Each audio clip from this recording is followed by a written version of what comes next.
Bonjour à tous, aujourd'hui mercredi 14 février, premier vrai rendez-vous sur la chaîne pour parler donc du sujet que je vous avais présenté la semaine dernière, à savoir la prospection téléphonique.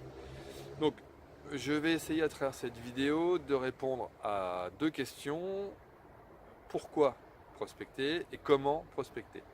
Alors le pourquoi prospecter fonctionne pour moi sur quatre raisons principales. Il y en a très certainement beaucoup d'autres, mais je pense que ce sont les quatre raisons fondamentales.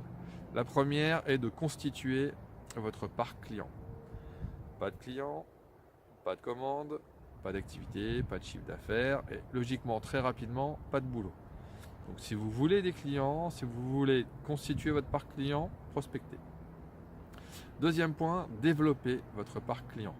Parce qu'effectivement, le but du jeu, c'est quoi? C'est pas de prospecter pour avoir une dizaine de clients et après d'arrêter. Le but du jeu, c'est de prospecter, de continuer à prospecter jusqu'à ce que vous ayez atteint le nombre de clients optimal par rapport à votre activité. C'est-à-dire le nombre de clients où, quand votre organisation est maîtrisée, le nombre de clients maximum que vous pouvez traiter. Donc bien évidemment, ce point-là est très important. Là aussi est vraiment un des fondamentaux. Et pourtant, il me semble qu'il n'y a pas tant de commerciaux que ça qui, sont arrivés à ce point-là, ou en tout cas ont prospecté jusqu'à ce qu'ils arrivent effectivement donc à leur nombre de clients idéal.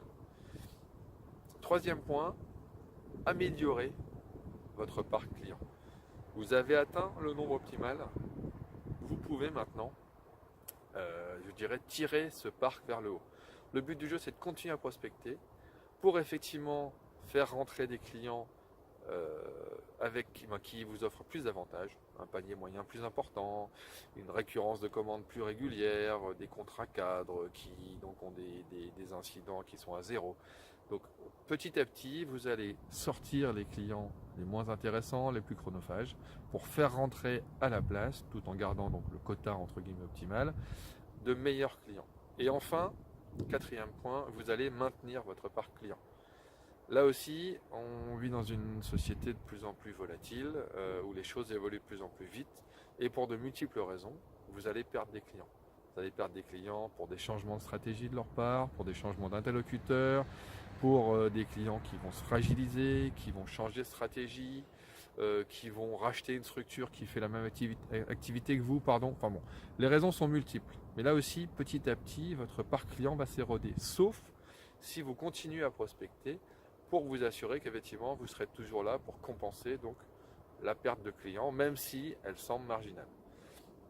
Donc voici pour moi les quatre raisons majeures de prospecter et de prospecter régulièrement. Maintenant, je vais vous parler effectivement du comment. Alors le comment, là aussi, pour moi, il y a quatre grands axes qu'il faut respecter pour prospecter de manière efficace. Premier point, apprenez le script. Apprenez le script de prospection par cœur. Je sais que c'est quelque chose qui est souvent mal vécu.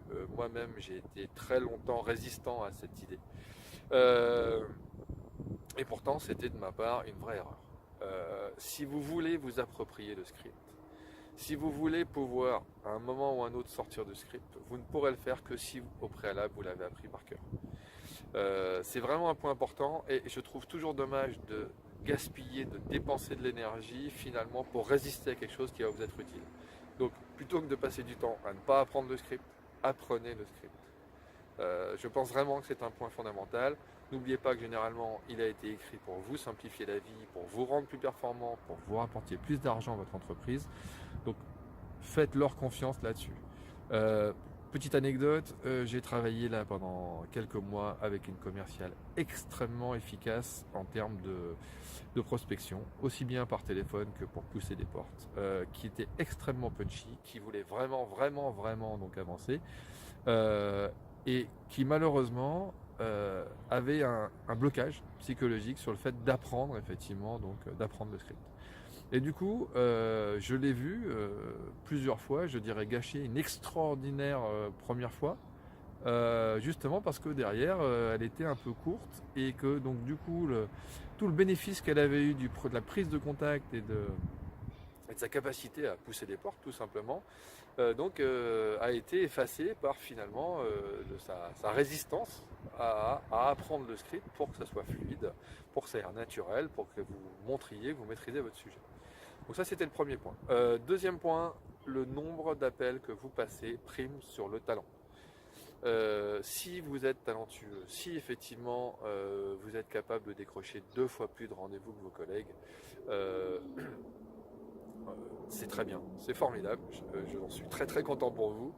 Mais si vos collègues passent 4 fois plus de coups de fil que vous, ils auront 2 fois plus de rendez-vous.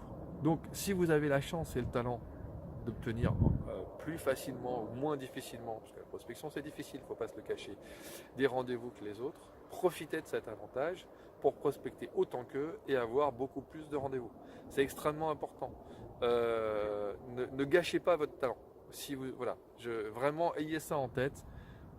Faites autant d'appels que les autres et transformez-les beaucoup plus. Vous allez voir que votre activité commerciale va être extraordinaire. Troisième point, la régularité est indispensable. Ce que je veux dire par là, c'est que ne pensez surtout pas que prospecter est une activité réservée soit aux débutants, soit aux nouveaux, enfin, quelle que soit la raison, on prospecte tout au long de sa vie commerciale. Et on prospecte tout au long de sa vie commerciale pour plein de raisons. Tout d'abord, pour donc respecter les deuxième, troisième et quatrième raisons de prospecter. C'est-à-dire atteindre le nombre optimal de clients, améliorer effectivement donc les clients de ce nombre optimal et maintenir les clients et donc résister aux défections qu'il va y avoir. Donc ça c'est très important. Ce qui est important aussi, c'est que la prospection, qui est une activité pas très agréable, on est tous d'accord là-dessus, comme toutes les activités pas très agréables, comment dire, on se l'approprie et on se la rend de plus en plus plaisante par la routine. Si vous prospectez au départ et qu'après vous ne prospectez plus, à chaque fois, vous allez recommencer à zéro. Donc vous allez devoir réapprendre le script. Vous allez devoir vous remettre en condition, mentalement, en condition de faire de la prospection téléphonique. Et donc du coup, vous allez à nouveau avoir toute la partie désagréable. Si vous prospectez régulièrement, non seulement ça va être de plus en plus simple, mais effectivement ça va rapidement devenir quelque chose d'agréable. Et surtout, quand vous allez voir très régulièrement donc les résultats que vous allez avoir grâce à la prospection régulière, ça va devenir quelque chose qui va être agréable. Donc vraiment, ne résistez pas ou ne pensez pas que la prospection est quelque chose d'éphémère. La prospection, c'est tout au long de son activité commerciale. C'est très important. Dernier point, ne cédez pas à la facilité.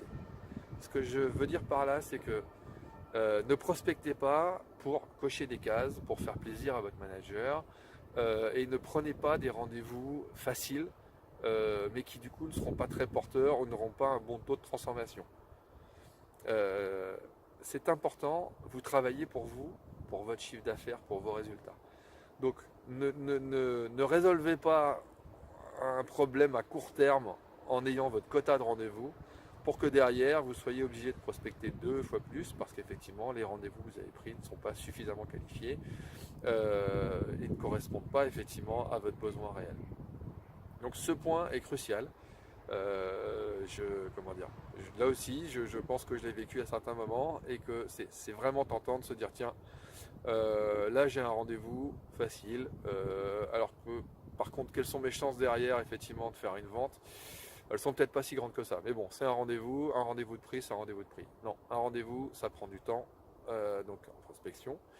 Ça prend du temps en rendez-vous, ça fait perdre effectivement du temps, ça vaut vraiment, ça vous évite finalement de faire de vrais bons rendez-vous à la place. Donc résistez à ce point, c'est très très important. Voilà donc pour moi quelles sont les raisons de prospecter. Je vais finir cette vidéo sur trois petits bonus.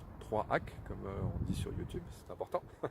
Donc, premier point, c'est quand vous prospectez, prévoyez une part de votre prospection pour appeler vos clients existants. Parce que c'est grâce à ça, effectivement, que vous allez donc détecter des projets dont ils ne vous auraient pas forcément parlé. Parce qu'ils ne pensaient pas que vous pouviez y répondre, parce que, enfin voilà, généralement, on vous met toujours dans une case la plus petite possible. Et si ce n'est pas vous qui allez élargir votre propre case, donc en appelant vos clients existants et en discutant avec eux, ce n'est pas eux qui le feront, en tout cas pas toujours. L'autre point intéressant, c'est que vous discuterez avec eux sous un autre angle, sous un autre axe. Vous ne parlerez pas avec eux parce qu'il y a une affaire en cours, vous parlerez avec eux justement pour, finalement pour établir une relation un petit peu différente. Et c'est ce qui peut aussi vous permettre à ce moment-là, que ça soit en interne, donc dans la société du client, ou même en externe, de leur demander de vous recommander. Ils sont satisfaits, ils travaillent bien avec vous. Donc il y a certainement d'autres services dans l'entreprise qui peuvent faire appel effectivement à vos services, ou à l'inverse, ils ont des amis, ils ont des relations de travail, etc., qui peuvent travailler avec vous et que vous pourrez appeler de leur part en vous recommandant d'eux. Donc ce sont des moments très importants, à mon sens, vraiment à privilégier. Deuxième point, deuxième bonus, prospecter aux bonnes heures. En fonction de l'interlocuteur que vous souhaitez joindre, prospectez aux heures où vous aurez plus de chances de le joindre et surtout au moment où il sera le plus disponible et le plus disponible mentalement. Concrètement, si vous cherchez à joindre des managers, des décideurs, mon conseil c'est plutôt de les appeler soit le matin, entre 7h30 et 8h30, où généralement ils sont au bureau pour pouvoir travailler et se poser avant qu'effectivement ils soient happés par l'activité quotidienne, soit de les appeler le soir, entre 18h30 et 19h30, où là aussi, normalement, à peu près tout le monde est parti, et eux sont restés au bureau pour, boucler des tâches qu'ils n'ont pas réussi à faire la journée. Ce qui est intéressant aussi quand vous appelez à ces heures-là, c'est que généralement, tout ce qui est standardiste, accueil, assistante, secrétaire, ne sont pas là. Donc du coup, si ces gens-là font un blocage et vous empêchent d'atteindre votre interlocuteur, c'est à ce moment-là que vous pourrez le joindre.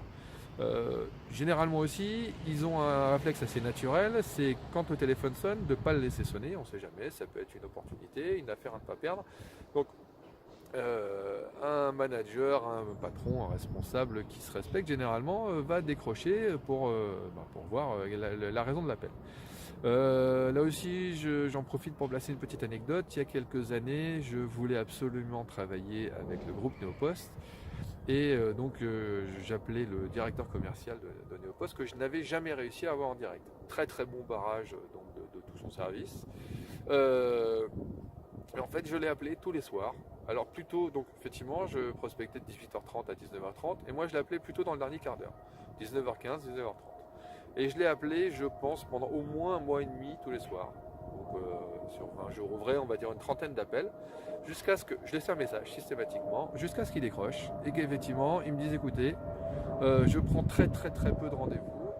Par contre, vous avez été extrêmement résilient, donc vous ferez partie des 2-3 rendez-vous que je vais prendre cette année. Résultat des courses, c'était quand même donc un budget annuel de 500 000 €, donc, qui a été remporté grâce à ça et d'ailleurs signé par mon manager en l'occurrence. Mais donc voilà, je pense que ce point-là est important. Et enfin, troisième point, ne négligez surtout pas justement les premiers contacts, les personnes, donc le standard, les secrétaires, les hôtesses d'accueil, les assistantes. Ces gens-là sont vos alliés. Donc soyez extrêmement aimables avec eux, posez-leur des questions et laissez-leur un bon souvenir. C'est très très important. Ils vont tôt ou tard vous servir. Alors on en reparlera certainement plus tard de l'importance effectivement donc d'être bien effectivement avec toutes les personnes que je viens d'évoquer, surtout dans votre activité après la prospection, mais dès la prospection, je dirais chouchouter ces gens-là, c'est très important. Voilà, donc c'était mes trois hacks pour vous permettre de prospecter encore mieux. Je vous remercie donc à tous et toutes de m'avoir écouté. J'espère que ce que j'ai dit vous a intéressé, vous a plu. Si c'est le cas, bien évidemment, je serai très content si vous me mettez plein de petits pouces bleus. Si vous abonnez, ce sera également très très bien. Et donc si en plus vous faites suivre cette vidéo à des gens que ça pourra intéresser, ce sera vraiment formidable. Dernier point, comme je vous l'avais indiqué lors de la vidéo de présentation, le but du jeu est qu'on puisse échanger.